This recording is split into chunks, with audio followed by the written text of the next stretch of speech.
Seguimos com o Liberdade de Opinião e vamos conversar com o comentarista político Caio Coppola. Tô vendo que ainda está no Rio de Janeiro, Caio. Boa tarde. Carla, você viu só que privilégio. Muito boa tarde a você, a audiência da CNN. E olha, isso aqui não é foto, não. É a cidade maravilhosa aqui ao fundo, né, nos prestigiando. Esse estúdio privilegiado aí da CNN no Rio de Janeiro, realmente vista inigualável. Eu tenho aqui a maravilhosa Avenida Paulista, mas um pouquinho menos sol, vamos dizer assim. Outro clima, né? É isso aí. Caio, o governo de São Paulo anunciou há pouco novas restrições por causa da pandemia. A fase vermelha entra em vigor em todo o estado à noite, das 8 da noite às 6 da manhã, em todos os dias da semana e por 24 horas aos fins de semana e feriados das próximas 2 semanas. Vale lembrar que na fase vermelha apenas atividades essenciais poderão funcionar nesses períodos, como supermercados, farmácias e postos de combustível. Qual a sua avaliação, Caio? Outros estados com aumento de casos devem também fazer como o governo de São Paulo fez? Bom, a minha posição em relação a esse tema já é bastante conhecida, né? E, de certa forma, o governador de São Paulo ele é refém da própria narrativa, né? Então, ele está numa situação em que ele precisa adotar alguma medida, isso no sentido de sinalizar ao público que ele é um gestor eficiente, que responde a externalidades, aos desafios da pandemia, etc. Só que o único caminho, né, que ele, vamos dizer assim, traçou para si é o caminho da imposição de restrição, né, à circulação de pessoas. Então, realmente, ele não tem alternativa, porque os números estão piorando, né, e ele fica preso a própria história. O que me preocupa mais de tudo isso é quando a gente vê a restrição, aliás, a permissão às atividades essenciais, e aí você tocou em temas muito importantes, né, como transporte público, segurança, infraestrutura, e a questão fica, cadê as escolas? Mais uma vez, né, a volta às aulas foi adiada. E isso é muito preocupante. Aqui eu vou ler só um, para não ficar também... Já é um tema que vem se repetindo, né, ao longo dos meses, para não ser muito enfadonho. Eu vou ler aqui um pequeno trecho do artigo publicado no site oficial, né, da ONU, das Nações Unidas, e que é assinado por membros da alta cúpula e da Unicef, da Unesco e também do Banco Mundial. Aspas, quanto mais tempo durar a interrupção da educação escolar, maior será a perda de aprendizado. Assim, quanto mais cedo as escolas puderem reabrir, menores serão os riscos de ocorrerem danos de longo prazo nas jornadas de aprendizagem e no bem-estar de milhões de crianças. Vamos lembrar que em nações em desenvolvimento como o Brasil, a escola não é somente um ambiente de aprendizado, né, de captação, de transmissão de conhecimento, ela também é um ambiente seguro, né? É um ambiente em que as crianças realizam refeições. Isso é muito, muito grave e isso é muito sério. E só para, no auge, né, das medidas de lockdown, que inclusive já no semestre passado coincidiram com o pico da primeira onda da pandemia, né? A gente já tinha na cidade de São Paulo pelo menos 1,5 milhão de passageiros por dia só no sistema de trens e de metrôs. Então, indo para o trabalho e voltando para casa.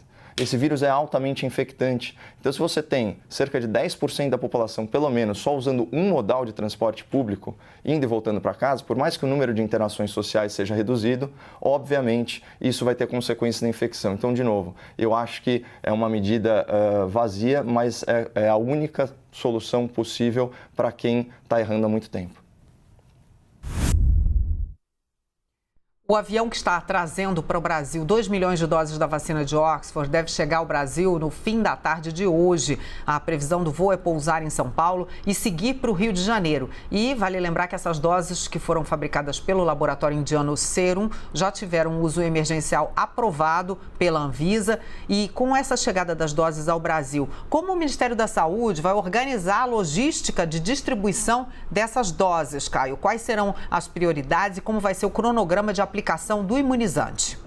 Bom, já que a gente está fechando a semana, né, Carla, eu queria fazer um comentário um pouquinho diferente, explorando a reação de certos agentes políticos, né, e de certas pessoas às notícias, né, sobre a vacinação no Brasil. Então, começando pelo principal fato do dia, como você bem trouxe, né, que é a chegada iminente de 2 milhões de doses da vacina AstraZeneca Oxford Fiocruz. Então, Então, se Deus quiser, a carga aterrissará em poucas horas, né? E isso para desespero de quem celebra uma calamidade sanitária como se fosse uma vitória política, né? E para tristeza de todos aqueles que riram ou que debocharam do atraso de um avião carregado com a vacina mais eficaz à disposição da população brasileira.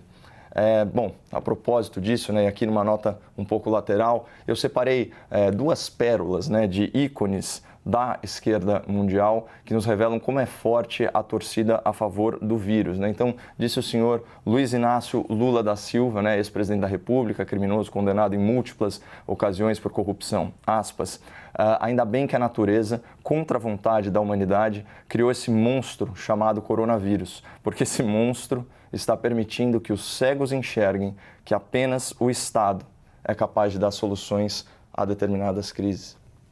Aqui cabe um breve comentário, né? Eu fico só imaginando o que o Estado, esse Leviatã, faria sem o esforço científico, sem o esforço financeiro da indústria farmacêutica e dos seus laboratórios de ponta no setor privado. Mas, enfim, enquanto isso, agora mudando para os Estados Unidos, a Jane Fonda, uma atriz hollywoodiana, né, uma ativista progressista, ela foi um pouquinho mais, vamos dizer assim, espiritualizada na sua análise sobre o coronavírus. Aspas, é o presente de Deus para a esquerda.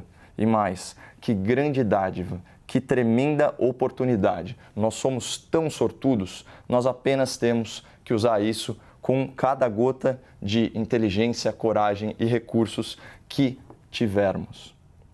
E pior é que lá nos Estados Unidos isso foi feito, né? As grandes corporações de tecnologia de fato censuraram conteúdo de autoridades e influenciadores conservadores. A imprensa fez uma cobertura parcial das eleições, divulgando pesquisas grosseiramente equivocadas. A pandemia serviu de pretexto para alteração de procedimentos eleitorais e o anúncio da primeira vacina, né? Vamos ver, olha só que coincidência, se deu logo após a eleição para que esse feito não fosse associado a Donald Trump. Mas seja lá nos Estados Unidos, seja aqui no Brasil, eu fico muito intrigado, né? Por que a oposição, a legítima oposição a um presidente, tem que extrapolar os limites da racionalidade para flertar com o maquiavelismo político e para mergulhar em tanto ódio? Por que isso? Né? Então, mudando o exemplo e conectando aí com a sua pergunta sobre a vacinação prioritária nos grupos de risco. Em geral, e de forma muito acertada, os estados eles estão distribuindo aí as suas escassas doses entre os profissionais da saúde, cuidadores que atuam na linha de frente, né, do combate à pandemia. E também os idosos, né, especialmente os idosos institucionalizados, né, aqueles que moram em asilos, em casas de acolhimento, esse tipo de coisa. Há estados que também priorizaram trabalhadores do setor de transporte coletivo, de segurança pública e os funcionários do sistema prisional, o que também reflete aí uma escolha técnica pertinente. E um outro grupo que tem se destacado na priorização da vacina são as comunidades indígenas, né? Principalmente as tribos aldeadas, né? Pois bem, foi com enorme tristeza que eu li notícias aí sobre o ódio nas redes direcionado contra essa população. E, claro, eu vou evitar reproduzir estereótipos ou jargões preconceituosos aí endereçados de forma tão generalizada aos nossos compatriotas indígenas, mas, né, há alguns outros comentários ríspidos, como esse aqui, olha só. Nós que saímos todos os dias para trabalhar e produzir e pagamos impostos, somos os últimos da fila. Agora, índios que só dão despesa têm que ser os primeiros, fecha aspas. É uma colocação dessa de fato entristece, né? Porque salta aos olhos a tensão, até o ressentimento social provocados pela escolha, né, dos nossos irmãos indígenas como um grupo prioritário de vacinação. Mas bastaria só um pouquinho de pesquisa, né, e um olhar mais objetivo sobre o problema para ver que, de fato, essa é uma população mais vulnerável à Covid-19. Então, aqui trazendo as palavras do promotor de justiça do Mato Grosso, o doutor João Linhares Júnior, ele diz o seguinte: os indígenas, aspas, estão entre os primeiros a vacinar-se por conta da situação precária de higiene, aglomeração e miserabilidade das aldeias, bem como pelo alto índice de contaminação e letalidade entre eles. Não é difícil, né, de imaginar. Isso sem falar na dificuldade geográfica, né, de acesso a tratamento médico em alguns casos. Então, agora, considerando todas essas informações, né, analisando as peculiaridades da vida em aldeias e comunidades indígenas e lembrando que toda a vida humana tem o mesmíssimo valor e esse valor é infinito, né? Será que não faz sentido dar um passo para trás, abandonar esse rancor aí na hora de participar do debate público, ainda que seja por meio das redes sociais? Então, eu já falei isso aqui, nós estamos perdendo a oportunidade como sociedade, como humanidade, de nos fortalecer na diversidade e de utilizar esses desafios comuns como um catalisador para fomentar a fraternidade e a união entre as pessoas. Então, ao contrário do que disseram aqueles políticos, aqueles ativistas radicais, o coronavírus não é um presente da natureza ou de Deus, mas certamente a nossa desunião na hora de combater a Covid-19 é um mimo para o diabo. Mesmo com a chegada das doses vindas da Índia, o Brasil ainda tem poucos imunizantes. O Ministério da Saúde e o Instituto Butantan reforçaram que a orientação é manter a imunização em 2 doses por pessoa. Apesar do baixo estoque no momento, o ministro Eduardo Pazuello está confiante na oferta de vacinas. Vamos ouvir. Em janeiro, que é agora, e começo de fevereiro, vai ser uma avalanche de laboratórios apresentando propostas, porque são 270 iniciativas no mundo produzindo vacinas, e a gente tem que estar com muita atenção e muito cuidado para colocar todas elas o mais rápido possível disponíveis, dentro da segurança, dentro da eficácia e na nossa capacidade de colocar no lugar certo, na hora certa. Caio, como você avalia esse início do plano de imunização contra a Covid no Brasil? Quais estratégias o governo deve adotar para que o prazo entre as 2 doses seja respeitado enquanto a oferta é baixa? É um desafio tremendo de comunicação, né, Carla? E daí também a importância, né, da imprensa especializada de reforçar essa mensagem. Eu já trouxe essa realidade aqui, obviamente sem nenhum demérito para profissional que corajosamente emprestou a sua imagem para esse momento simbólico importante, né, da primeira vacina, só que ela de fato não era a primeira imunizada.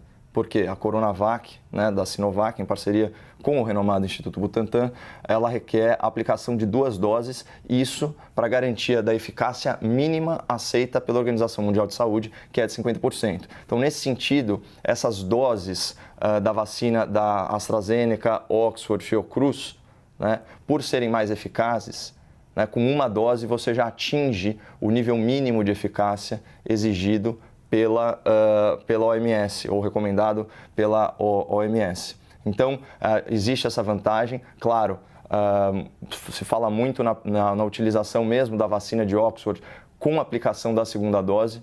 Parece que ainda há controvérsia sobre qual que é o resultado mais eficaz, né? Gente falando em meia dose e depois dose inteira, ou 2 doses espaçadas aí ao longo do mês, mas do ponto de vista de eficácia mínima, né, da gente poder falar realmente num programa nacional de imunização, você precisa ter 50% de eficácia. Isso é atingido com a Coronavac, somando-se as 2 doses, ou com a primeira dose já da AstraZeneca, Oxford, Fiocruz. Então, principalmente, inteligência na distribuição dos recursos escassos, a gente acabou de falar da escolha dos grupos prioritários, e, finalmente, aquela vantagem para a gente falar de boas notícias, assim que nós tivermos os insumos, né, principalmente os componentes ativos, né, da vacina, que estão sendo desembaraçados aí junto ao governo chinês, a gente vai ter capacidade de rumar rumo à autossuficiência contra a Covid-19. A vacinação mal começou no Brasil e já tem denúncias de gente furando fila em algumas regiões do país. O Ministério Público apura casos em pelo menos 7 estados e no Distrito Federal. Entre os investigados estão prefeitos, servidores públicos, familiares de funcionários da saúde, entre outras pessoas que não se enquadram nos critérios definidos pelo Ministério da Saúde de prioridade. O prefeito da cidade baiana de Candiba, Reginaldo Martins, do PSD, foi um dos primeiros vacinados no município e justificou a ação dizendo que essa era uma forma de incentivo para a população que está desacreditada, entre aspas, palavras do prefeito. Caio, como o governo pode fiscalizar as pessoas que estão furando fila para serem vacinadas?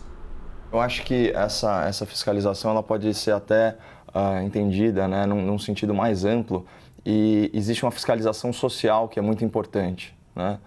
Bom, obviamente eu faço apologia da cordialidade entre as pessoas, mas esse grau de egoísmo, de egocentrismo, ele tem que ser duramente criticado, né?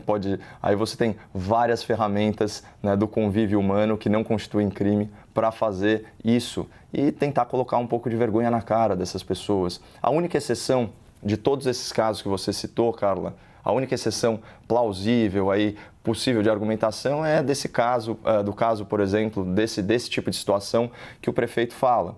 Então, se a autoridade pública, na verdade, ela investida, né, da confiança dos seus governados, né, enfim, ele toma a vacina para sinalizar que ela é segura e endossando a eficácia dela, isso eu até acho válido e a gente está falando de um ato simbólico e apenas a aplicação de uma dose. Agora, isso não tem absolutamente nada a ver com autoridades públicas não eleitas, isso não tem nada a ver com familiares dessas autoridades, né?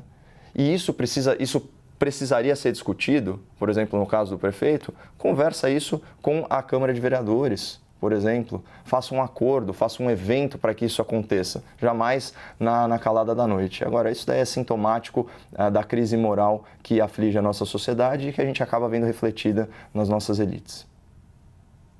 Obrigada, Caio, pela participação no Liberdade de Opinião aqui no Visão CNN. Muito obrigado, Carla. Excelente final de semana.